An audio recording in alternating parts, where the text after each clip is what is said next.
The backyard was completely silent except for the low hum of the pool filter and the faint sound of someone's music drifting from a house down the block. My fingers gripped the edge of the pool wall. My body coiled, lungs filled with air, waiting. "On your marks," Harper's dad called, his voice cutting clean through the evening air. I glanced sideways. Craig was next to me, crouched and swaying slightly from the beer still sloshing through his system. His smirk was plastered on like war paint, but his breathing was too quick, his eyes a little too glassy. "Get set." My heart rate slowed, not sped up, the way it always had before a race. Calm washed over me like I was 21 again, about to dive into the Olympic trials pool, the stadium lights blazing down. I felt the cool water against my skin, the faint weightlessness of the moment just before takeoff. "Go." I exploded off the wall. The cold water swallowed me whole, and everything else went quiet. The world narrowed to rhythm. Pull, breathe, pull, breathe. My body cut through the water like it had never forgotten how, muscle memory taking over. The muted roar of the backyard crowd above faded, until all I heard was the rush of bubbles streaming past my ears. 5 strokes in, I knew it was over. I could feel Craig thrashing somewhere off to my right. Every kick too wide, every pull wasted energy. He was water fighting, not swimming. At a halfway point, I was already body lengths ahead, gliding, turning my head just enough to see him spluttering behind me, and a grim satisfaction settled deep in my chest. This wasn't just about a race anymore. Earlier that afternoon, the sun had been brutal that day, the kind that sticks to your skin and makes you smell like charcoal and sunscreen.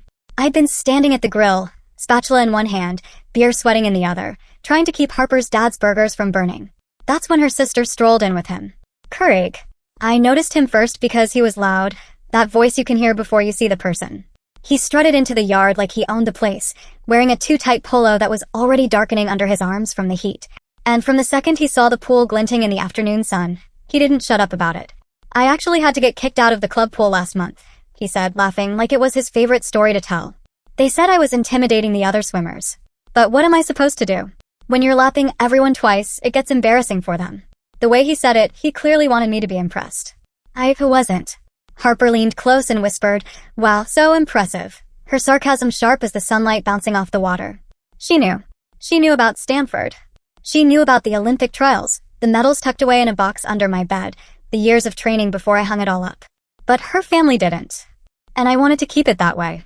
"Dylan, right?" Craig said, sizing me up like he was about to buy me at an auction. His gaze went right to the stomach that had softened since my competition days. "You ever swim?" he asked, eyebrows raised. "No offense, man, but you don't exactly have the body for it. Swimming's about wingspan, core strength. You got more of a softball build." He laughed at his own joke while Harper rolled her eyes. I just kept flipping burgers. Because what else could I do? And then came the part that made even Harper's dad look up from his beer. "It's not your fault, man. Black guys just aren't built for swimming. Bone density, muscle fibers, it's science." Science. I felt Harper stiffen next to me. She opened her mouth, but I put a hand on her wrist. "Let him talk," I whispered. Because part of me wanted to see how deep this guy would dig his own grave. By the time Craig had demonstrated his butterfly stroke on the lawn, grass sticking to his shirt, half the backyard was watching him like he was a reality TV audition gone wrong. He kept waiting for me to bite back, to defend myself, but I didn't. That probably infuriated him the most. And then came the challenge. "You know what? Let's settle this right now, Dylan. 1 lap. My pool. Unless you're scared." He ripped his polo over his head like he was in a movie montage. Everyone turned to look at me.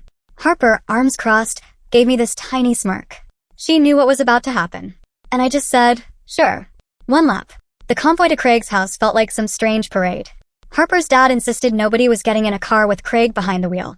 Harper and I followed behind in my car, windows down, warm air whipping through, Craig's drunk shouts carrying from the car ahead. By the time we pulled into his driveway, I was ready. Craig's pool was nice, I'll give him that. A real lap pool, lane lines and all. But I could tell from the loose ropes he didn't know the first thing about setting it up.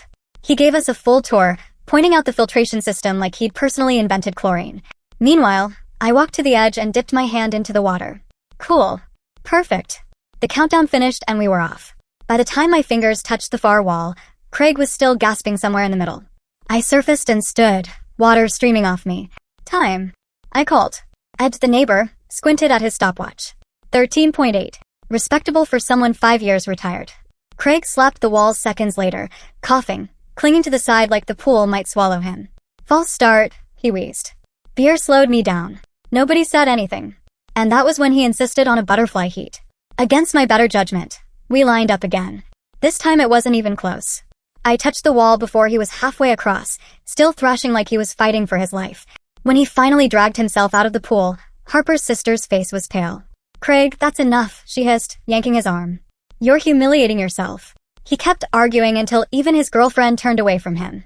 When he stumbled over toward me later, dripping, face red, I was ready. "Craig," I said evenly, setting down my beer. "What you said earlier about black swimmers, that was racist. Not science. Not a joke. Racist." The entire backyard went still. Craig opened his mouth. Closed it. Tried again. Imani, Harper's family friend, stepped forward and backed me up, naming actual black Olympians, Cullen Jones, Simone Manuel, who'd smashed world records. Harper's dad crossed his arms. "There won't be comments like that at my house again," he said, his voice like stone. Craig glanced around for support, but there was none left. Even his girlfriend wouldn't meet his eye. Later, I stood at the grill, flipping burgers again. People drifted over one by one to clap me on the shoulder, murmur that I'd handled it well. Harper's aunt whispered, he had it coming. I just nodded. By the time the sun dipped and the sky turned gold, the backyard felt lighter, like the air had cleared. Craig sat slumped in a chair, silent now. Harper's sister stood off to the side, arms folded tight across her chest. When Harper came over, she wrapped her arms around my waist and pressed her cheek against my shoulder. "You could have humiliated him way worse," she said softly. "But you didn't." I just nodded. Because I didn't need to. Weeks later, I didn't expect to keep thinking about it. But I did. The chlorine smell stuck with me. The way my body had remembered everything.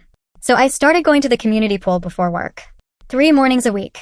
Just me, the water, the quiet. I wasn't chasing times.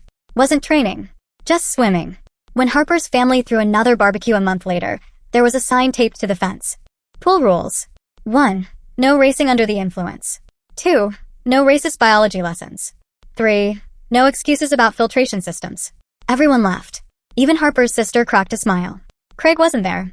Later that night, as I packed up leftover food and loaded chairs into the garage, Harper's dad came over and handed me a beer. "You handled yourself like a man that day," he said simply. I nodded. Because there was nothing more to say. The race was long over. But the quiet that came after? That was mine.